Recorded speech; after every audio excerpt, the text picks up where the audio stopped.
नमस्कार, आदाब, सत श्री अकाल, गुड मॉर्निंग बच्चों। आप सभी का स्वागत है आपके अपने प्यारे से YouTube channel together with maths by engineer Vikas Singh पे। बच्चों, हम लोगों ने क्लास 12 हिंदी मीडियम का लेक्चर सीरीज जो स्टार्ट किया था, उस लेक्चर में हम लोगों ने पिछले क्लासेस में बच्चों देखा था अवयवों के प्रकार के बारे में, यानी कि टाइप्स ऑफ मैट्रिसेस के बारे में, जहाँ आपको मैंने बच्चों ढेर सारे मैट्रिसेस के टाइप्स को पढ़ाया था, यानी मैंने ढेर सारे अवयवों को प्रकार के बारे में आपको बताया था। तो मुझे उम्मीद है कि वो सारे के सारे टाइप्स, वो सारे के सारे प्रकार आप लोगों ने पिछले लेक्चर्स के ज़रिए पढ़ लिया होगा। और अगर वो चीज़ आप अच्छे से पढ़ चुके हैं तो फिर आज के लेक्चर को आपको समझने में प्रॉब्लम नहीं आएगी, और हो सके तो आगे भी बहुत जगह पे उन चीज़ों का काम पड़ेगा, तो वहाँ पे आपको कहीं भी दिक्कत नहीं आएंगी। तो चलिए बच्चों, आज का लेक्चर स्टार्ट करते हैं। और आज के लेक्चर में हम लोग क्या पढ़ने वाले हैं, तो आज के लेक्चर में पढ़ने वाले हैं बच्चों हम लोग अवयव की समानता के बारे में, मतलब इक्वालिटी ऑफ मैट्रिसेस। ठीक है, जैसे कि बात यहाँ समानता की हो रही है, तो मैं सिंपल से एग्जांपल के थ्रू आपको समझाना चाह रहा हूँ। ये दोनों पेन एक समान आपको दिखाई दे रही हैं। अगर मैं बोल रहा हूँ कि ये दोनों पेन एक समान है, तो इसका मतलब क्या है? इसका सीधा सीधा मतलब ये है बच्चों कि दोनों चीज़ अगर इक्वल है, दोनों चीज़ अगर बराबर है, तो इसका मतलब ये है कि जो पेन, जो खूबी इसमें है, जिस कंपनी का ये है, जो जैसा ये डिट्टो दिख रहा है, सेम उसी तरह से ये भी वही दिखना चाहिए, तभी हम बोल सकते हैं कि दोनों क्या है, एक समान है। ठीक है ना, कुछ भी अंतर नहीं होना चाहिए इन चीज़ों में। ठीक है, अगर कोई दो चीज़ को हम समान बोल रहे हैं, दो चीज़ को अगर हम इक्वल बोल रहे हैं, बराबर बोल रहे हैं, तो ये तभी पॉसिबल है जब दोनों चीज़ों में कुछ भी अंतर ना हो। तो सेम उसी प्रकार से बाबू, अगर बात यहाँ किया गया है अवयव की समानता का, तो अवयव समान कब हो सकते हैं? तो अवयव बच्चों एक समान कब हो सकते हैं? तो उसके लिए दो कंडीशन दिए गए।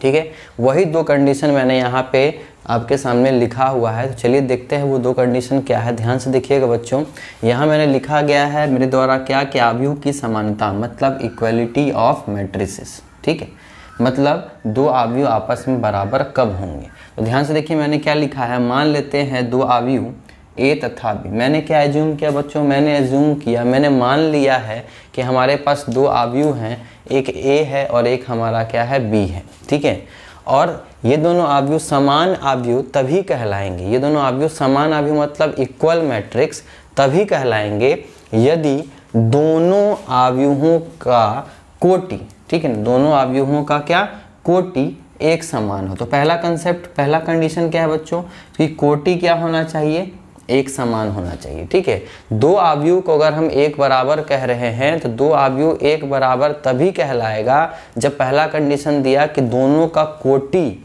एक समान होना चाहिए। चलिए ठीक है, पहला कंडीशन समझ में आ गया। दूसरा कंडीशन क्या बोला है? तथा संगत अवयव भी एक समान होना चाहिए। ठीक है ना, संगत अवयव भी एक समान होना चाहिए। तो इसका मतलब क्या है बच्चों? तो इसको हम एक एग्जांपल से समझते हैं। दोनों अवयवों का कोटि अगर एक समान हो गया, दोनों अवयवों के संगत अवयव अगर एक समान हो गए, तो हम बोलेंगे कि वो दोनों अवयव आपस में क्या है, बराबर है। जैसे मान लीजिए मैंने आपके सामने एक एग्जाम्पल दिया, ए हमारा एक मैट्रिक्स है। ठीक है, जिसके अवयव मैंने लिख रहा है, मैं लिख रहा हूँ 1 2 3 और 4। ठीक है, उसी प्रकार से मैं यहाँ दूसरा अवयव लिख रहा हूँ बच्चों बी नाम का। ठीक है, दूसरा अवयव हमारा कौन सा है, बी नाम का। इसके अवयव मैंने लिखे 1 2 3 और 4। ठीक है, मैं यहाँ पे आपके सामने एक अवयव ए लिखा हूँ, दूसरा अवयव क्या लिखा हूँ बच्चों, 2 बी लिखा हूँ। ठीक है, और इन दोनों अवयव को अगर मैं पूछ रहा हूँ कि क्या ये दोनों अवयव आपस में बराबर है, तो कंडीशन क्या कहता है? पहला कंडीशन ये कहा कि दोनों अवयवों को अगर आप बराबर कहोगे, तो बराबर तभी कहोगे जब इन दोनों अवयवों की कोटि एक समान होनी चाहिए। कोटि तो कितना होगा बाबू उसका कोटि? ये देखो, दो पंक्ति है, दो स्तंभ है, तो इस अवयव का कोटि हो गया 2 क्रॉस 2। ठीक है, उसी प्रकार से बी नाम के अवयव का कोटि अगर देखा जाए, तो बी नाम के अवयव का कोटि भी कितना है बच्चों, 2 क्रॉस 2 है। तो ये हम लोगों ने यहाँ क्या देखा कि इस अवयव ए का और इस अवयव बी का कोटि दोनों क्या है, एक समान है। चलिए ठीक, पहला कंडीशन मैच कर गया। दूसरा कंडीशन क्या कहा है?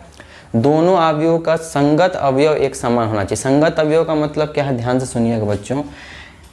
ये हमारा कौन सा पोजीशन है? तो ये हमारा A11 है। ठीक है, ये कौन सा है, A12 है, ये A21 है और ये A22 है। ठीक है, तो ध्यान से देखिए संगत अवयव का मतलब क्या होता है, A11 इसका जो है सेम वही अवयव A11 पे इसका भी होना चाहिए। ध्यान से देखिएगा, जो यहाँ A11 पे दिखाई दे रहा है सेम वही अवयव इसके भी A11 पे दिखाई दे रहा है, ठीक है। उसी प्रकार से जो इसका अवयव A12 पे है सेम वही अवयव यहाँ भी A12 पे है, ठीक है, जो कि 2 है। उसी प्रकार से जो इसका अवयव यहाँ A21 पे है सेम वही अवयव यहाँ भी A21 पे है। जो अवयव यहाँ पे A22 पे है वही अवयव यहाँ भी A22 पे है। मतलब पोजीशन के अनुसार देखा जाए तो जो अवयव A11 पे होना चाहिए वो इसका भी A11 पे होना चाहिए, जो इसके A12 पे होना चाहिए वो भी इसका यहाँ भी A12 पे होना चाहिए। अगर ये A21 है तो जो यहाँ अवयव होना चाहिए वो भी इसका भी A21 पे होना चाहिए, सेम वही अवयव। यहाँ A22 पे जो अवयव है यहाँ इसका भी A22 पे वही अवयव होना चाहिए। इसको हम लोग बोलते हैं संगत अवयव। संगत अवयव मतलब पोजीशन पे मौजूद, दोनों अवयवों के सेम पोजीशन पे मौजूद सेम अवयव होना चाहिए। अगर ऐसा है तो हम बोलेंगे कि ये दोनों अवयव क्या है, एक समान है। देख भी रहे हो दोनों अवयव में आपको कोई अंतर दिख रहा है क्या? कोई अंतर नहीं। जैसा इसका कोटि सेम वैसे ही इसका कोटि। जो यहाँ इसके पोजीशन पे अवयव दिख रहे हैं वही अवयव यहाँ भी दिखाई दे रहे हैं। तो हम क्या बोल सकते हैं कि यहाँ पे हमारा A बराबर क्या है, B है। A बराबर B मतलब अवयव A बराबर क्या है, अवयव B है। मतलब हमारा A और B दोनों क्या है बच्चों, तो दोनों एक समान अवयव है। मतलब दोनों अवयव एक समान है, एक बराबर है, मतलब दोनों अवयव इक्वल है, ठीक है। उसी प्रकार से अगर चीज़ को समझिएगा, मैं अगर यहाँ पे C बराबर एक और मैट्रिक्स बना रहा हूँ, ध्यान से देखिएगा बच्चों, मैंने इसका अवयव रखा 2 3 4 1, ठीक है। ध्यान से देखिएगा, अगर इस अवयव C का मैं कोटि आपसे पूछूँ तो इस अवयव C का कोटि भी बच्चों कितना है, 2 क्रॉस 2 है, ठीक है। चलिए मैं आपसे पूछा कि A B के तो बराबर है, क्या A अवयव C के बराबर है? तो अवयव A और C आपस में बराबर है या नहीं, ये कैसे पता चलेगा? तो ध्यान से देखिएगा बच्चों, मैंने क्या बताया, सबसे पहला कंडीशन दोनों का कोटि एक समान होना चाहिए। तो इसका कोटि भी 2 क्रॉस 2, इसका कोटि भी 2 क्रॉस 2। चलो ठीक है, पहला कंडीशन तो मैच कर गया। संगत अवयव एक समान होने चाहिए। जो इसका A11 पे है क्या वही इसका A11 पे है? जी नहीं। एक भी अगर फेल कर गया, ठीक है ना, एक भी अगर फेल कर गया तो कहानी खत्म हो जाएगा। मैं जैसे ये A11 इसका 1 था, इसका A11 हमारा 2 है। देख लिए पहला ही बार में हमारा गड़बड़ आ गया, मतलब हम बाकी चेक करने का कोई ज़रूरत नहीं है। भले ही अवयव 1 2 3 4 इसमें भी है, इसमें भी 1 2 3 4 ही, लेकिन संगत अवयव एक समान नहीं है। जो इसका A11 पे मौजूद है वही इसका A11 पे मौजूद नहीं था। इसीलिए हम बोलेंगे कि हमारा अवयव A अवयव C के बराबर नहीं होगा, ठीक है ना। तो ये दोनों बराबर नहीं होगा, इसीलिए यहाँ पे हम लोगों ने क्या कर दिया, काट दिया, ठीक है। तो ये चीज़ ध्यान में रखिएगा बच्चों कि दो अवयव एक समान कब हो सकता है, जब दोनों अवयव का कोटि एक समान हो और दोनों के संगत अवयव एक समान हो। अगर ऐसा होता है तो ही हम बोल सकते हैं कि दो अवयव एक समान होगा, ठीक है। तो आप जल्दी से इस चीज़ को लिख लीजिए, ठीक है। इन्हीं सब कंसेप्ट के बेसिस पे जो हम लोग आज कंसेप्ट बच्चों पढ़े हैं, इन्हीं कंसेप्ट के बेसिस पे हमारा एक्सरसाइज 1 पॉइंट मतलब जो मैट्रिसेस का अवयव का जो हमारा पहला एक्सरसाइज है वो एक्सरसाइज हमारा एग्जैक्टली पूरी तरह से बन जाएगा अगर यहाँ तक का कंसेप्ट आप लोगों ने पढ़ लिया है और सीख लिया है, ठीक है। मतलब बहुत सारे क्वेश्चंस तो ऐसे ही बन गए होंगे, लेकिन जो बचे कुछ क्वेश्चंस होंगे वो भी ज़रूर बन जाएंगे अगर इस कंसेप्ट को आप समझ लिए हो तो आप इस चीज़ को लिख लीजिए वीडियो पॉज करके, फिर हम आगे बढ़ते हैं, ठीक है। मैं भी कुछ क्वेश्चन करवाऊंगा अवयव की समानता के ऊपर ताकि आपका कंसेप्ट और क्लियर हो जाए। तो चलिए बच्चों बात करते हैं हम कुछ क्वेश्चन का, जो कि अवयव की समानता के ऊपर क्वेश्चन क्या क्या आ सकता है उस क्वेश्चन को हम समझते हैं। ध्यान से देखिएगा। देखिए बच्चों, मैंने आपको एक क्वेश्चन दिया, ध्यान से देखिए क्वेश्चन क्या है। मैंने लिखा एक अवयव है, ठीक है, जिसका अवयव है बच्चों 2 3 4 5, ठीक है। यह अवयव बोला गया है बराबर है किसका, तो यह अवयव बराबर है A B C D का, ठीक है। तो यदि ये अवयव बराबर दिया गया इस अवयव का, तो A B C तथा D का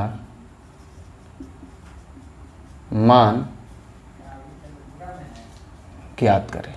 ठीक है, क्या बोला गया बच्चों? बोला गया है कि यदि ये अवयव बराबर दिया गया है इस अवयव का, देख करके समझ में आ रहा ना कि ये अवयव है। क्यों?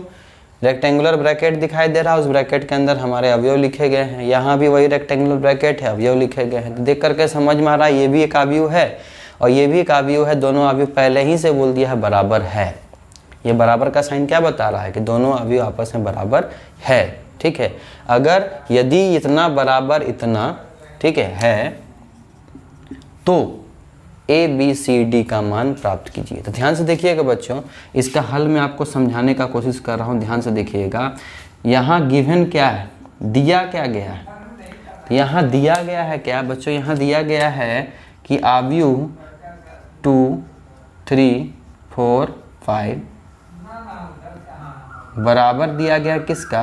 अवयव ए बी सी और डी का। जब दोनों अवयव बराबर दिया गया है तो 100% दोनों अवयव का कोटि और संगत अवयव एक समान जरूर होगा। देख लीजिए, इस अवयव का कोटि भी 2 क्रॉस 2 है, इस अवयव का कोटि भी 2 क्रॉस 2 है। जब बराबर दिया गया है तो पक्का है कि इनके कोटि और इनके संगत अवयव भी एक समान होगा। ठीक है, तो ध्यान से देखिएगा, अगर ये 2 क्रॉस 2 का है, ये भी 2 क्रॉस 2 का है और ये दो अवयव अगर आपस में हमारा बराबर है तो इसके संगत अवयव भी बराबर होंगे। तो हम यहाँ लिख सकते हैं, यहाँ समझाने के लिए मैं लिख रहा हूँ, बाकी आप डायरेक्ट कीजिएगा, डायरेक्ट आंसर लिखिएगा। ठीक है, हम यहाँ लिखेंगे क्या? यहाँ दोनों अवयव एक समान है तो इसका मतलब यह है कि दोनों अवयवों का कोटि एक समान होगा। ठीक है, दोनों अवयवों का कोटि एक समान होगा तथा संगत अवयव भी एक समान रहा होगा। ठीक है, मतलब सीधी सी बात है, जब दो अवयव एक बराबर दिया गया है तो इनके कोटि आपस में एक बराबर जरूर दिए गए होंगे और इनका संगत अवयव भी जरूर एक बराबर रहा होगा। तो अगर हमें संगत अवयव एक बराबर दिया गया होगा तो इसका मतलब जरूर ए के जगह पे क्या रहा होगा? तो ए के जगह पे 2 रहा होगा। ठीक है, बी की जगह पे क्या रहा होगा? तो बी की जगह पे 3 रहा होगा, सी की जगह पे 4 रहा होगा और डी की जगह पे 5 रहा होगा। तो इस कंसेप्ट के अनुसार हम ये बोल सकते हैं कि अगर दो अवयव बराबर है तो उनके कोटि और उसके संगत अवयव अगर एक समान है तो संगत अवयव के बेसिस पे ही हम इस अवयव ए बी सी डी का मान प्राप्त कर सकते हैं। ठीक है ना, तो बड़ा ही सिंपल साधारण सा कंसेप्ट है। उसी कंसेप्ट के ऊपर मैंने इस क्वेश्चन को समझाया है। तो क्वेश्चन नंबर 1 आप बना लीजिए, इतना लिखने का ज़रूरत नहीं है, बस मैंने पहला क्वेश्चन आपको समझाया है इसीलिए मैंने यहाँ पे लिखा है। बाकी आपको answer direct A B C D का वैल्यू लिखना है। ठीक है, चलिए इस क्वेश्चन को कर लीजिए, फिर मैं एक और क्वेश्चन आपको करके दिखाता हूँ। ठीक है, थोड़ा सा और इससे ट्विस्ट करूँगा, क्वेश्चन को थोड़ा सा और अच्छा करूँगा। ठीक है, तब तक आप इस चीज़ को वीडियो पॉज करके बना लीजिए। चलिए बच्चों, बात करते हैं हम आप क्वेश्चन नंबर 2 का। ध्यान से देखिएगा, क्वेश्चन नंबर 2 में मैं क्या करने जा रहा हूँ। ठीक है, मैंने यहाँ पे फिर से बच्चों एक आपको क्वेश्चन दिया। मैंने क्वेश्चन क्या दिया कि यदि मैंने एक अवयव बनाया है 2x 3y, ठीक है, 5z 4 बराबर दिया गया किसका? ये बराबर दिया गया बच्चों 6, 9, 10 और मैं यहाँ लिख देता हूँ 8s। ठीक है, चलो 8t कर देता हूँ, 8t। ठीक है, यदि ये अवयव बराबर दिया गया इस अवयव का, ठीक है, यदि अवयव इतना बराबर इतना है तो x, y, z तथा t का मान ज्ञात करें। ठीक है, क्वेश्चन क्या दिया है मैंने क्वेश्चन दिया गया है कि अगर ये अवयव इस अवयव के क्या है, बराबर है। मतलब ये अवयव अगर इस अवयव के बराबर दिया गया है तो बोला गया है एक्स वाई जेड तथा टी का मान प्राप्त करें। तो सीधी सी बात है बच्चों, सेम उसी प्रकार का क्वेश्चन है, लेकिन ध्यान से देखिएगा, इसका हल मैं कर रहा हूँ। हल कैसे करेंगे, गिवन क्या है, दिया गया क्या है बच्चों, तो दिया गया है कि ये अवयव, कौन सा अवयव, 2x 3y 5z और 4 अवयव रखा गया जिस अवयव में, वो अवयव बराबर बोला गया है किसका, उस अवयव का जिसमें 6 9 10 और 8 टी। ठीक है, तो ये अवयव इस अवयव के बराबर है, इसका मतलब जरूर इन दोनों का कोटि एक समान रहा होगा। देखिए कोटि एक समान है और संगत अवयव एक समान रहा होगा।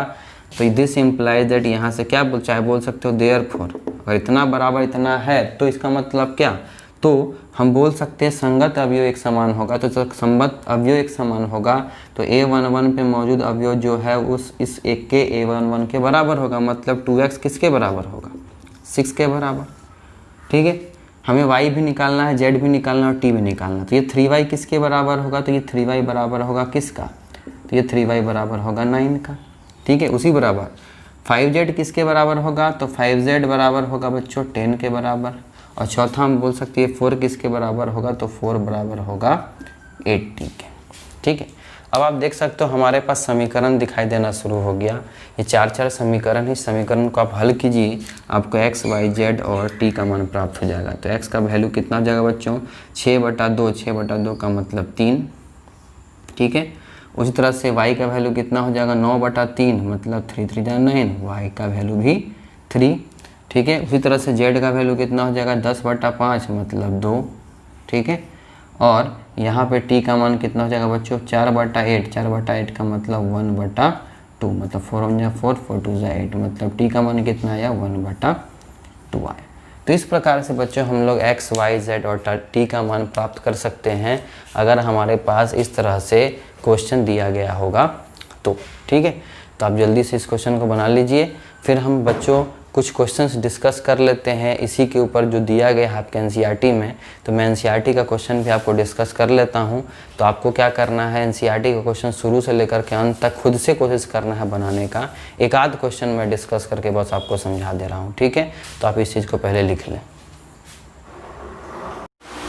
चलिए बच्चों बात करते हैं एक और क्वेश्चन का। ठीक है, ये क्वेश्चन आपका एनसीईआरटी का एग्जाम्पल का क्वेश्चन है। ठीक है, आप अपने एनसीईआरटी के एग्जाम्पल में देखिएगा तो आपको ये क्वेश्चन नज़र आ जाएगा। तो उस क्वेश्चन को मैं डिस्कस कर रहा हूँ ताकि आप एनसीईआरटी के एक्सरसाइज के क्वेश्चंस को अच्छी तरह से समझ करके बना सकें। देखिए बच्चों, जो क्वेश्चन नंबर हमारा 3 मैंने यहाँ पे लिखा है, ये एनसीईआरटी के एग्जाम्पल का क्वेश्चन है। याद रखिएगा, ये किसका एग्जाम्पल है, एनसीईआरटी के एग्जाम्पल का क्वेश्चन है। ठीक है, उदाहरण में देखिएगा आपको दिखाई दे देगा ये क्वेश्चन। इसमें क्या बोला गया है, बोला गया है यहाँ पे कि यदि ये अवयव बराबर दिया गया है इस अवयव का, ठीक है, तो बोला गया है a b c x y तथा z का मान ज्ञात करने के लिए। तो ध्यान से देखिए बच्चों, ये है क्या, अवयव है 3x3 का, ये भी का अवयव है 3x3 का, और दोनों अवयव आपस में बोला गया है बराबर। तो आपको समझ में आ गया होगा कि ये इक्वलिटी ऑफ मैट्रिक्स का क्वेश्चन है, अवयव की समानता का क्वेश्चन है। तो हम कैसे हल करेंगे, इसका हल अभी हम लोगों ने जस्ट देखा था कि किस प्रकार से हल करते हैं।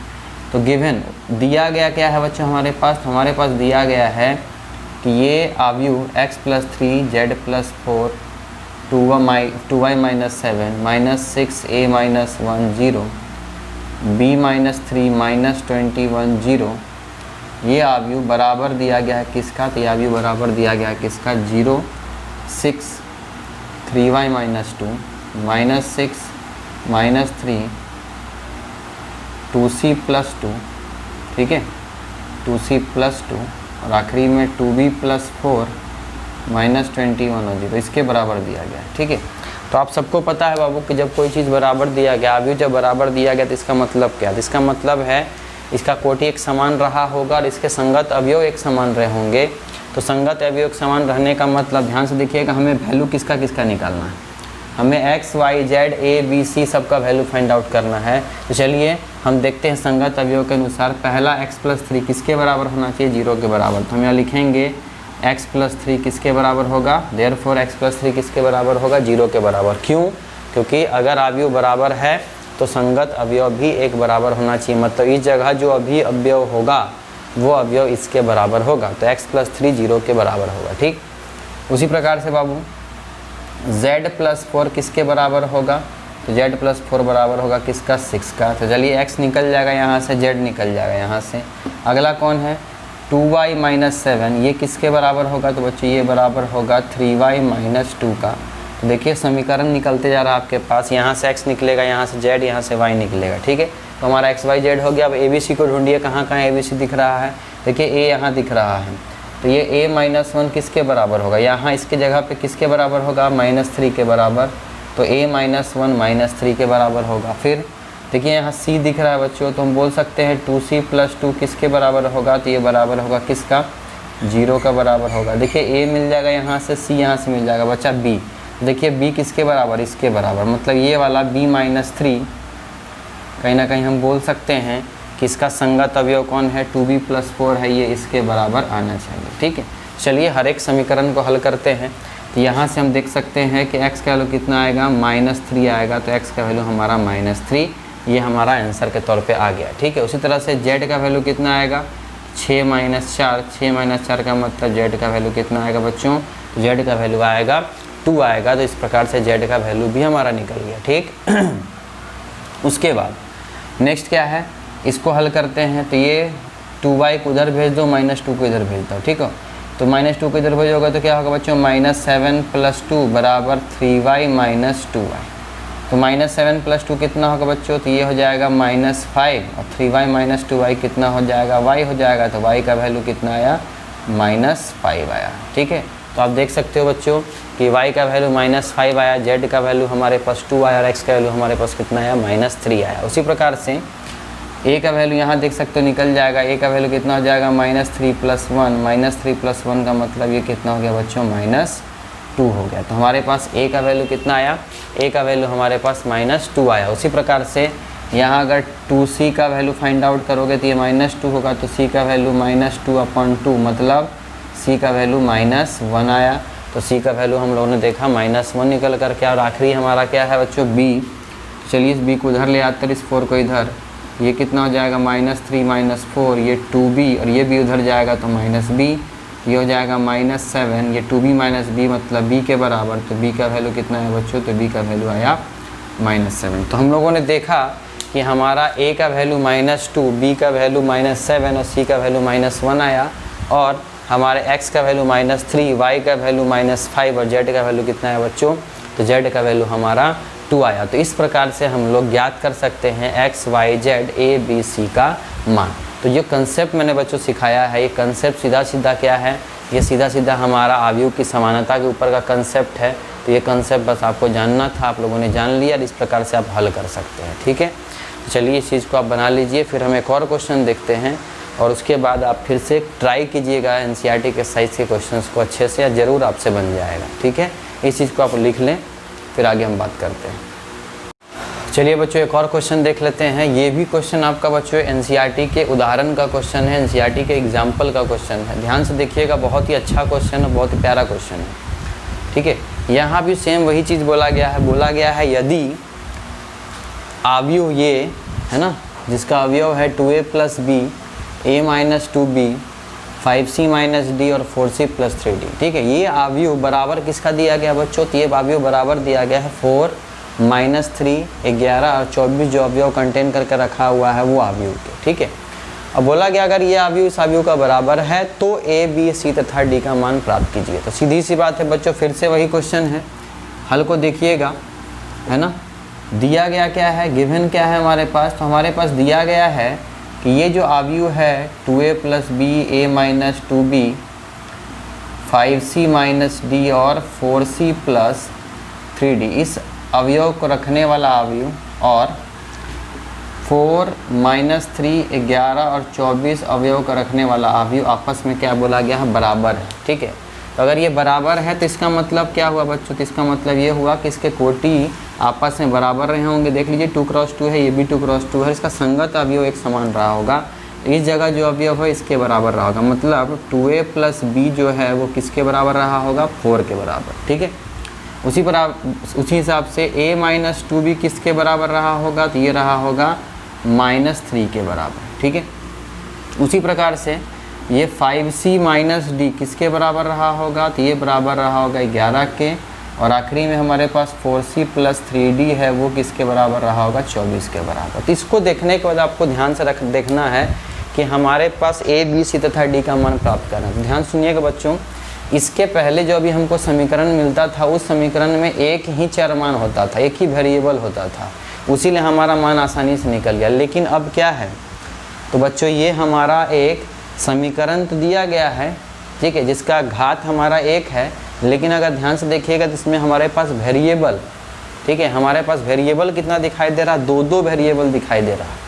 तो इसका मान हम यहाँ से a या b का मान हम ज्ञात नहीं कर सकते। तो आप लोगों ने पढ़ा हुआ भी था बच्चों 10वीं क्लास में कि अगर दो चर वाला हमारे पास समीकरण दिखाई दे, ठीक है, एक घात का दो मतलब एक घातीय वाला दो चर मान वाला समीकरण अगर आपको दिखाई दे रहा है, तो आपको उसका हल प्राप्त करने के लिए वैसे ही दो वेरिएबल वाला, दो चर वाला एक और समीकरण चाहिए होता है। मतलब कंसेप्ट सीधा सीधा है, अगर किसी समीकरण में दो चर मान है तो उस समीकरण का मान हम उस समीकरण के बेसिस पे हम वेरिएबल का मान मतलब चर मान का मान प्राप्त नहीं कर सकते हैं। हम तभी प्राप्त कर सकते हैं जब हमारे पास एक और समीकरण होगा जिसमें वेरिएबल के तौर पे, चर मान के तौर पे a और b ही होना चाहिए, तभी ज्ञात कर सकते। देखिए ध्यान से, तो हमारे पास क्या a और b मान वाला एक और समीकरण है क्या, जी हाँ है यहाँ पे। तो मतलब इन दोनों का हम हल ज्ञात करेंगे। तो आप लोगों ने 10वां क्लास में पढ़ा हुआ था बच्चों, है ना। तो इन दोनों के मदद से हम a और b ज्ञात कर सकते हैं। कैसे, ध्यान से देखिएगा बच्चों, ये 2a प्लस b बराबर 4 है और a माइनस 2b बराबर -3 है। तो हमने क्या किया, हमने यहाँ से बच्चों एक b का मान निकाल लिया। तो b का मान कितना होगा बच्चों, तो b का मान होगा 4 माइनस 2a, ठीक है। और इस b का मान हम लोगों ने यहाँ रख दिया, ठीक है। तो यहाँ रखेंगे तो क्या हो जाएगा बच्चों, a माइनस 2 इंटू b का मान क्या होगा, तो 4 माइनस 2a बराबर -3। ध्यान से देखिएगा, हम लोगों ने यहाँ से b का मान ज्ञात किया और इस b के मान को हम लोगों ने यहाँ क्या कर दिया, पुट कर दिया, मतलब रख दिया, ठीक है। तो रख दिया बोलने का मतलब क्या, तो ध्यान से देखिए, a की जगह a ही है, -2 की जगह 2 ही है, और b की जगह रख दिया मैंने 4 माइनस 2a, तो ब्रैकेट में मैंने 4 माइनस 2a रख दिया बराबर -3। तो इससे क्या हुआ बच्चों, तो इससे हुआ ये, ध्यान से देखिएगा, इससे हुआ ये कि a माइनस 2 मल्टीप्लाई होगा तो 2 4 जा 8, माइनस माइनस प्लस 2 2 जा 4a हो जाएगा बराबर -3। तो यहाँ से हमें a का मान प्राप्त हो जाएगा। ध्यान से देखिए a का मान कैसे प्राप्त होगा, तो ये 4a प्लस a कितना हुआ बच्चों, 5a हो गया, और ये -3 है, ये -8 हो जाएगा तो +8 हो जाएगा। तो ये हो जाएगा 5a बराबर -3 प्लस 8 मतलब 5। तो a का मान कितना हो जाएगा बच्चों, 5/5 मतलब a का मान 1 आ गया। देखिए हमारे पास a निकल गया। अब जैसे ही हमारे पास a आ गया बच्चों, तो हम यहाँ से अब b मान ज्ञात कर सकते हैं। कैसे, a बराबर 1 रखने पर, अगर a बराबर हम 1 रख देते हैं यहाँ पे, ठीक है, यहाँ a बराबर 1 रखने पर, तो अगर a का मान हम यहाँ 1 रखते हैं तो क्या हो जाएगा बच्चों, b बराबर 4 माइनस 2 इंटू 1, मतलब यहाँ से b का मान हमें प्राप्त हो जाएगा 4 माइनस 2 मतलब b का मान 2, ठीक है। बस समीकरण हल करना है, मेरा काम हो जाएगा। तो हम लोगों ने यहाँ से a का मान 1 और b का मान 2 प्राप्त कर लिया। उसी प्रकार से यहाँ भी वही काम करेंगे बच्चों। तो यहाँ हम d का मान ज्ञात कर लेते हैं। तो ध्यान से देखिए, अगर हम यहाँ से d का मान प्राप्त करते हैं तो कैसे ज्ञात करेंगे, इस d को उधर भेज देते हैं। तो d का मान कितना हो जाएगा, 5c माइनस 11 बराबर d, ये d का मान होगा, ठीक है। d का मान कितना हुआ, 11 उधर जाएगा, ये माइनस d उधर जाएगा तो प्लस d, और ये 11 इधर आया तो 5c माइनस 11 हो गया, ठीक है। अब इस d का मान हम लोगों ने यहाँ पे क्या किया बच्चों, रख दिया। तो क्या हो जाएगा, 4c प्लस 3 इंटू d कितना है, तो d है हमारे पास 5c माइनस 11 बराबर 24, ठीक है। ये कितना हो गया, 4c प्लस 3 5 जा 15c माइनस 11 से 33 बराबर 24। तो आप देख सकते हो कितना हो गया, 4c प्लस 15c मतलब 5 4 9 19c बराबर 24 प्लस 33 हो जाएगा। तो उस प्रकार से 19c का मान कितना हो गया बच्चों, 4 3 7 और 3 2 5 57। तो आप c का मान कितना ज्ञात कर सकते हो बच्चों, 57/19। अब आप जानते हो 19 के पहाड़ा में 3 बार से कट जाता है 57, 19 3 या 57 होता है, ठीक है। तो हमारा इस प्रकार से c का मान ज्ञात हो गया कितना, 3। उसी प्रकार से जब आपको c का मान ज्ञात हो गया बच्चों, तब इस c का मान यहाँ रख देंगे, ठीक है। तो यहाँ c का मान रखने पर, जब यहाँ c का मान रख देंगे तो क्या हो जाएगा बच्चों, ध्यान से देखिएगा, यहाँ हो जाएगा हमारे पास 5 × 3 - 11 बराबर d। तो हम बोल सकते हैं 15 - 11 बराबर d। तो 15 में से 11 गया तो बच्चों कितना हो जाएगा, 4। तो d का मान कितना हो गया बच्चों, तो d का मान हो गया हमारे पास 4। तो इस प्रकार से हम लोगों ने बाबू d का मान भी ज्ञात कर लिया। तो हमारा d का मान कितना है बच्चों, तो हमारा d का मान आया है 4। ठीक है, तो ये हमारा बच्चों तरीका हुआ जिस तरीका से हम लोग ज्ञात कर सकते हैं अपने आंसर को। मैं थोड़ा सा नीचे खिसका देता हूँ ताकि आपको देखने में प्रॉब्लम ना हो। ठीक है, ये चीज़ आप देख सको, थोड़ा सा नीचे मैं खिसका दे रहा हूँ, ध्यान दीजिएगा। देखिए आपको d का मान दिखाई देना लगा होगा कितना, 4। ठीक है, तो अब इस d का मान को आप कैलकुलेशन देख लीजिए। कैलकुलेशन के देख करके आप इस चीज़ का क्या कीजिए, वीडियो पॉज करके बना लीजिए, स्नैपशॉट ले लीजिए। ठीक है, फिर हम आगे एक और क्वेश्चन देखेंगे इसी के ऊपर कि किस तरह से हल किया जाता है। ठीक है, तो चलिए बच्चों एक और क्वेश्चन का हम बात कर लेते हैं। ये जो क्वेश्चन है बच्चों, ये आपको एनसीईआरटी के एक्सरसाइज में दिखाई देगा। ठीक है, एक एनसीईआरटी के एक्सरसाइज में देखिएगा, आपको ये क्वेश्चन ज़रूर मिल जाएगा। थोड़ा सा अच्छा क्वेश्चन है इसीलिए मैं इस चीज़ को डिस्कस कर ले रहा हूँ। ठीक है, हो सकता है बनाने में आपको शुरू में कुछ प्रॉब्लम फेस करना पड़े, इसीलिए मैं इस चीज़ को डिस्कस कर ले रहा हूँ ताकि आपका कंसेप्ट क्लियर हो जाए। देखिए बच्चों, है तो वही चीज़, क्या ये एक आव्यूह दिख रहा है और ये आव्यूह किसके बराबर दिया गया, इस आव्यूह का, और बोला गया है कि XYZ का मान ज्ञात कीजिए।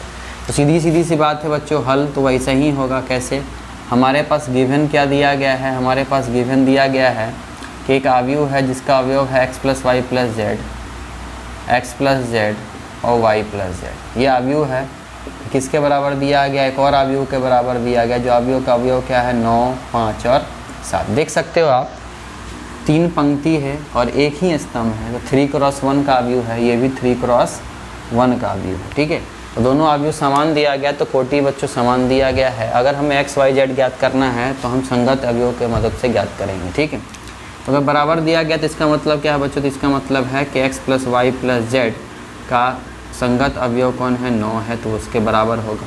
दूसरा, ये अगर बराबर दिया गया है तो x + z किसके बराबर होगा, तो ये 5 के बराबर होगा, और y + z किसके बराबर होगा, 7 के बराबर होगा। संगत अवयव के अनुसार इस प्रकार से होगा। ठीक है, अब हम ज्ञात कैसे करें। देखिए, ज्ञात करने का सीधा सा समझदारी दिखाना पड़ेगा आपको कि x + y + z 9 है, x + z 5 है और y + z 7 है। तो हम एक काम करेंगे, क्या, यहाँ ठीक है y + z बराबर 7 रखने पर चेक करेंगे। इस जगह पे अगर y + z बराबर 7 आप रख देते हो तो आंसर क्या मिलेगा बच्चों, ध्यान से देखिएगा, x + y + z की जगह पे हम 7 रख दे रहे हैं, तो 7 बराबर 9। तो आप देख सकते हो यहाँ से x का मान प्राप्त हो जाएगा, जो कि 9 - 7 होने के बाद कितना आएगा, 2 आएगा। देखिए हमें x मिल गया। ठीक है, अब जैसे ही हमें x मिल गया बच्चों, तो इस x का मान अगर हम यहाँ रख देंगे तो हमें z मिल जाएगा।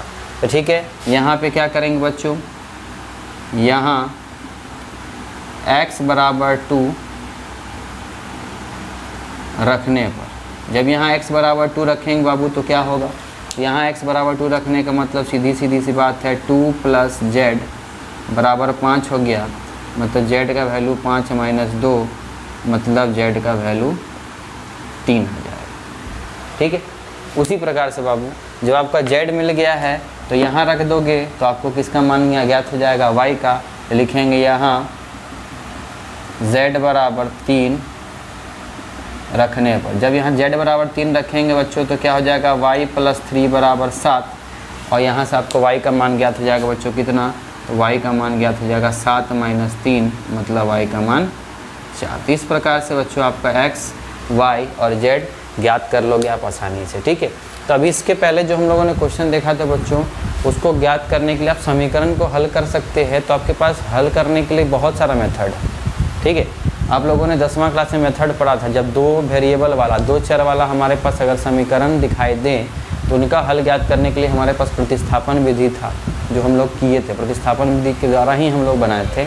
और दूसरा मेथड है आपको एलिमिनेशन मेथड, आप लोगों ने पढ़ा था, एक वेरिएबल काटने वाला। ठीक है, तो वो विधि के द्वारा भी आप क्या कर सकते हो बच्चों, बना सकते हो। क्रॉस मल्टीप्लिकेशन मेथड भी आप लोगों को 10वां क्लास में पढ़ा था, तो उसकी मदद से भी आप बना सकते हो। इससे पहले वाले क्वेश्चन को आप हल करने के लिए जो मेथड आप लोगों को 10 क्लास में पढ़े थे बच्चे, तो उस मेथड को आप लगा करके बना सकते हैं, कोई दिक्कत नहीं होगा। ठीक है, ये कुछ क्वेश्चंस बच्चों ने हम लोगों ने देखा अवयव की समानता के ऊपर, और मुझे उम्मीद है कि अवयव की समानता क्या होती है और उसका क्वेश्चंस कैसा कैसा आता है आप आसानी से बना लोगे। ठीक है, ये टॉपिक बच्चों बहुत इंपॉर्टेंट है।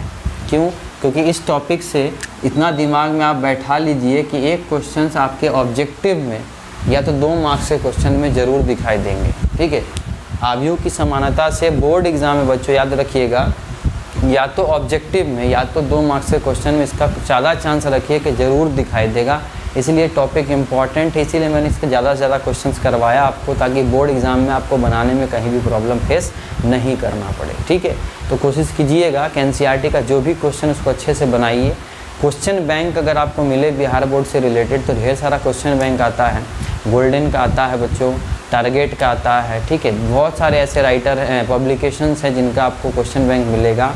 आप पुराने कोई भी आपके सीनियर होंगे उनसे क्वेश्चन बैंक ले करके आप देखिएगा कि अवयव की समानता के ऊपर ढेर सारे क्वेश्चंस आपको दिखाई देंगे जो कि बोर्ड एग्जाम में पूछे गए हैं। ठीक है, तो आप इन पे मेहनत कीजिए। जब जान रहे हैं कि यहाँ से क्वेश्चन आने वाला है तो इस पर मेहनत ज़रूर कीजिएगा। ठीक है, एक और क्वेश्चन है बच्चों पहला एक्सरसाइज में अवयव का, जो कि सबसे आखिरी क्वेश्चन है ऑब्जेक्टिव में। वो क्वेश्चन थोड़ा सा अलग है इन चीज़ों से, तो वो मैं समझाने का कोशिश कर रहा हूँ आपको। ठीक है, ताकि आपका पहला एक्सरसाइज पूरी तरह से अच्छे से बन जाएगा। ठीक है, तो आप इनको बना ले पहले, फिर हम आगे बढ़ते हैं। चलिए बच्चों बात करते हैं एनसीईआरटी के एक्सरसाइज 3.1 का एक आखिरी क्वेश्चन, जो कि क्वेश्चन नंबर 10 है। एक ऑब्जेक्टिव क्वेश्चन और बहुत ही इम्पॉर्टेंट क्वेश्चन है, क्योंकि ये क्वेश्चन बहुत बार देखा गया है कि आपके एग्ज़ाम वगैरह में पूछ लिए जाते हैं। ठीक है, डायरेक्ट इस क्वेश्चन को उठा करके एग्जाम में पूछ लिया जाता है ऑब्जेक्टिव के तौर पे। इसीलिए क्वेश्चन को ध्यान से देखिएगा बच्चों, बहुत ही इंपॉर्टेंट क्वेश्चन है और थोड़ा सा हटके भी ये क्वेश्चन है। ठीक है ना, देखिए क्वेश्चन क्या है, ध्यान से देखिएगा। यहाँ बोला गया है 3x3 कोटि के ऐसे अवयवों की कुल कितनी संख्या होंगी। ठीक है, बोला गया 3x3 अवयव, 3x3 कोटि वाला ऐसा कितना अवयव का संख्या होगा जिसका प्रत्येक प्रविष्ट मतलब जिसका प्रत्येक अवयव, ठीक है, प्रविष्ट मतलब क्या, अवयव क्या होगा, 0 या तो 1 होगा। मतलब सीधी सी बात है, बोला गया है 3x3 मैट्रिक्स। ठीक है, 3x3 मैट्रिक्स ऐसा कितना होगा, कितना संख्या होगा 3x3 मैट्रिक्स का जिसका अवयव अगर देखिएगा तो आपको या तो 0 या तो 1 दिखेगा। या तो 0 या तो 1 का मतलब ये है कि या तो सारा का सारा अवयव, इसके 9 अवयव क्या होंगे, 0 होंगे, या तो हो सकता है इसका 9 अवयव क्या होगा बच्चों, 1 ही होगा। ठीक है, या तो हो सकता है 0 या 1 होगा, और या तो 0 या 1 बोलने का मतलब हो सकता है यहाँ 0 हो बाकी सब क्या हो, 1। ठीक है, हो सकता है 0 0 यहाँ हो बाकी सब क्या हो, 1 हो। तो आप देख सकते हो ना कि हमारे ऐसे कितने अवयव बनेंगे। आप खुद सोच सकते हो, कभी फिर यहाँ 0 हो जाएगा, कभी फिर यहाँ 0 होगा, कभी फिर यहाँ 0 होगा बाकी सब 1, कभी यहाँ 1 बाकी सब 0। ऐसा कुल कितना अवयव का संख्या होगा जो कि 3x3 अवयव कोटि का होगा। ठीक है, तो ऐसा पूछा है कितना अवयव बन सकता है, इसका संख्या आपसे पूछा गया। तो ऐसे ऐसे करके तो हमारे लिए पॉसिबल नहीं है कि हम निकाल पाएँ। ठीक है, तो ध्यान से देखिए बच्चों तरीका क्या है। तरीका को आप समझ जाओगे अगर, ठीक है, तो आपको पूरा का पूरा कंसेप्ट क्लियर हो जाएगा। ये क्वेश्चन बच्चों बनेगा किससे, तो ये क्वेश्चन बनेगा हमारा परमुटेशंस एंड कॉम्बिनेशंस। ठीक है, परमुटेशन एंड कॉम्बिनेशन आप लोगों ने बच्चों 11th क्लास में एक चैप्टर पढ़ा था। ठीक है, उसी परमुटेशन एंड कॉम्बिनेशन के बेसिस पे आप ज्ञात कर सकते हो इस क्वेश्चन का हल। ठीक है, तो देखिए ध्यान से कैसे ज्ञात होगा। देखिए बच्चों, आपके पास एक अवयव है जिसका कोटि 3x3 है। ऐसे अवयवों की कुल संख्या आपको ज्ञात करनी है जिसका कोटि 3x3 होगा, लेकिन अवयव में या तो 0 होगा नहीं तो 1 होगा। तो देखिए बच्चों 0 या 1 होगा तो ये 0 1 जाएगा कहाँ, तो 0 और 1 जाएगा इस 9 स्थान पे। 0 या 1 जाएगा तो कहाँ जाएगा, इन्हीं 9 स्थान पे जाएगा ना। ठीक है, तो ध्यान से देखिएगा, अगर 0 और 1 9 स्थान पे जाएगा तो हमारे पास हमारा काम क्या है, तो हमारा काम है इस अवयव के अंतर्गत मौजूद 9 जगहों पे, ठीक है ना, 1 2 3 4 5 6 7 8 9, इन 9 जगहों पे अवयवों को रखना। और अवयव में क्या क्या आएगा बच्चों? तो अवयव में आएगा या तो 0 या तो 1। अगर आपने परमुटेशन एंड कॉम्बिनेशन पढ़ा है तो ये कंसेप्ट आपको समझ में आएगा, वरना हो सकता है आपको प्रॉब्लम हो, ठीक है। 11वीं क्लास में अगर आप लोगों ने परमुटेशन एंड कॉम्बिनेशन अगर पढ़ा हुआ है तो ये चीज़ आपको ज़रूर समझ में आ जाएगा। अगर नहीं पढ़ा है तो आपको दिक्कत होगा, ठीक है। ध्यान से सुनिए क्या बोल रहा हूँ, ठीक है। देखिए क्या बोला मैंने कि इस 3x3 कोटि वाला ऐसा कुल अवयव का कितना संख्या होगा जिसके अंतर्गत मौजूद अवयव या तो 0 होंगे या तो 1 होंगे। तो बच्चों अवयव के ही कारण हमारा अलग अलग अवयव बनेगा, अवयव के पोजीशन के कारण ही अलग अलग हमारा अवयव बनते जाएगा। आप खुद समझ रहे हो ना कि या तो सब जगह 0 हो सकता है, तो ये एक प्रकार का एक टाइप का अवयव हो गया। हो सकता है सब जगह 1 हो सकता है यहाँ 0 बाकी सब जगह 1 हो, ये भी एक अलग अवयव हो गया। हो सकता है 2 जगह 0 हो बाकी जगह 1 हो, ये भी एक प्रकार का अवयव हो गया। तो ऐसा कुल कितना संख्या बन सकता है, यही पूछा है। तो आप खुद सोचो ना कि है तो 3x3 का मैट्रिक्स, 3x3 का अवयव, लेकिन ये अवयव अगर बदल रहा है तो किसके कारण बदल रहा है? ये बदल रहा है अवयवों के कारण, ठीक है। तो मतलब अवयव रखने के कारण हमारा अलग अलग प्रकार का अवयव जनरेट हो रहा है। तो सीधा सीधा सोचो ना कि अगर हमारे पास 9 जगह है अवयव रखने के लिए, तो हर जगह पे हम क्या क्या रख सकते हैं? तो हर जगह के लिए हमारे पास 2 ऑप्शन है, या तो हम 0 रख सकते हैं, नहीं तो 1 रख सकते हैं। मतलब हमारा काम है इस टाइप का मैट्रिक्स बनाना, ठीक है। हमारा काम क्या है? इस टाइप का मैट्रिक्स बनाना। और हमारा मैट्रिक्स तभी बन पाएगा जब हम पता कर पाएंगे कि हमारे अवयव यहाँ क्या क्या हो सकते हैं। तो ध्यान से देखिएगा बच्चों, इस पोजीशन पे आप क्या रख सकते हो? तो इस पोजीशन पे हम 0 भी रख सकते हैं या तो 1 भी रख सकते हैं। इस पोजीशन पे क्या रख सकते हो? या तो 0 या तो 1। इस पोजीशन पे या तो 0 या तो 1। मतलब 9 पोजीशन पे आपके पास ऑप्शन कितना है? तो हर एक पोजीशन के लिए आपके पास ऑप्शन 2 ही है, या तो आप 0 रख सकते हो या तो 1। मतलब यहाँ पे हम 2 तरीके से रख सकते हैं, मतलब 2 वेज। यहाँ पे भी बच्चों हम लोग 2 तरीके से रख सकते हैं, मतलब 2 वेज। यहाँ भी बच्चों हम लोग 2 तरीके से रख सकते हैं, मतलब 2 वेज। यहाँ भी हम लोग 2 तरीके से रख सकते हैं, मतलब 2 वेज। तो मतलब सीधी सी बात है, हर पोजीशन पे अवयव रखने का तरीका कितना होगा बच्चों? 2 तरीका होगा। मतलब सीधी सी बात है, अवयव 2 ही ना हो सकते, या तो 0 हो सकता है या तो 1 हो सकता है। तो याद रखिए सीधी सी बात है कि हर जगह पे 2 तरीका हो सकता है अवयव रखने का। और यही जब अवयव का 2 तरीका होगा तो कुल तरीका कितना हो बच्चा? तो कुल तरीका हुआ हमारा कितना? तो कुल तरीका हमारा कितना हुआ? तो फंडामेंटल प्रिंसिपल ऑफ मल्टीप्लिकेशन, ठीक है ना। गुणज का नियम आप लोगों ने पढ़ा होगा परमुटेशन कॉम्बिनेशन में। तो ये ध्यान से देखिए, सिद्धांत जो हम लोगों ने वहाँ देखा था, तो हमारा काम तो एक ही है, ठीक है ना। हमारा काम अलग अलग होता तो हम अलग अलग जोड़ते हैं उन चीज़ों को, लेकिन हमारा काम एक ही है। तो हम क्या करेंगे? सबको मल्टीप्लाई करेंगे तभी हमारा काम पूरा होगा। तो 2 गुना 2 ऐसे करके कितना बार है? 1 2 3 4 5 6 7 8 और 9। तो सीधी सी बात है 2 का पावर 9, ठीक है, कुल तरीका होगा। मतलब 2 का पावर 9 तरीका से हम अवयव रख सकते हैं, और जितना तरीका से आप अवयव रख सकते हो उतना ही कुल अवयव बनते जाएगा, ठीक है ना। तो सीधी सी बात है, 2 का पावर 9 तरीका से हम अवयव रख सकते हैं। तो जब 2 का पावर 9 तरीका से अवयव रख सकते हैं तो 2 का पावर 9 का मतलब कितना हुआ? 512। तो 512 प्रकार से हम इसके अंदर अवयव को रख सकते हैं, ठीक है ना। अलग अलग प्रकार से अवयव को रख सकते हैं, तो वो कुल प्रकार कितना हो? 512।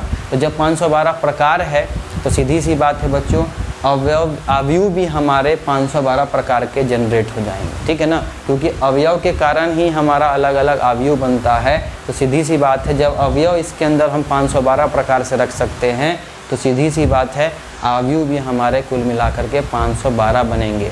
तो सीधा चीज़ है। तो 3x3 कोटि के ऐसे अवयवों की कुल कितनी संख्या होंगी? तो कुल बच्चों कितना संख्या होगा? 512 संख्या होगा, जिसके अंतर्गत अवयव या तो 0 रख पाओगे या तो 1, ठीक है। तो हर जगह 2 ऑप्शन था रखने का, 2 तरीका से। तो हर जगह मैंने 2 तरीका अपनाया है, उसी के बेसिस पे हम लोगों ने काम किया। 9 जगह था तो मैंने 9 डब्बा बनाया है, ठीक है। ये कंसेप्ट बच्चों आपको तभी समझ में आएगा जब आप लोगों ने परमुटेशन एंड कॉम्बिनेशन पढ़ा होगा, ठीक है।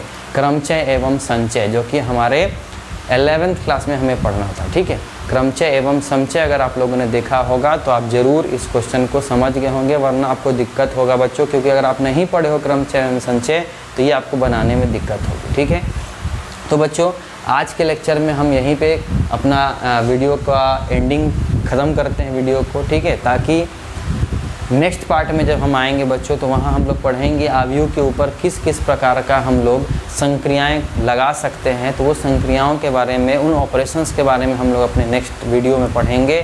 तो आपसे उम्मीद है कि आज का लेक्चर आपको अच्छे से समझ में आ गया होगा और इन लेक्चर को आप आसानी से जा कर के समझिए और जितने भी क्वेश्चंस आपको एनसीईआरटी के दिख रहे हैं, क्वेश्चन बैंक के दिख रहे हैं, इन कंसेप्ट के आधार पर उन सारे क्वेश्चन को आप ज़रूर बनाइए। ठीक है, तो बच्चों अगर वीडियो पसंद आ रहा है तो ज़रूर आपसे एक रिक्वेस्ट है, वीडियो को ज़्यादा से ज़्यादा शेयर कीजिए, उन बच्चों तक शेयर कीजिए जो कहीं ना कहीं आपके 12th क्लास में हैं, जो कहीं ना कहीं नहीं पढ़ पा रहे हैं।